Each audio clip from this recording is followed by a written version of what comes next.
7.5 ampere hour. This thing has plenty of power. It's going to run your equipment for a lot longer than those smaller batteries.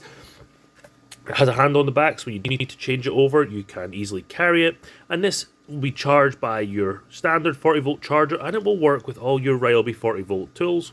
To install the battery onto the charger, it's just the same as Ryobi battery. Line it up, push it on, push past the click, and you'll see that the green light is starting to flash. That means that this battery is charging, so it's compatible with Ryobi 40V charger. And to install the battery, just like the standard Ryobi 40V battery, slide it in.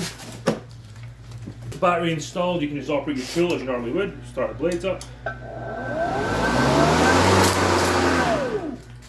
And because this is a 7.5 ampere hour battery, you're going to get a lot longer runtime than a smaller battery.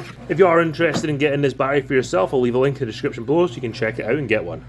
And just like the Ryobi batteries, you have a little battery gauge in the back, so you press this button, it comes up and it shows you that we have 3 bars left.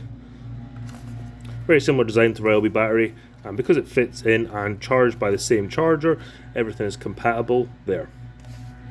Definitely performs extremely well. It fits into the lawnmower really well. It charges well, so if you need a new battery for your 40V system, I recommend you get this one here.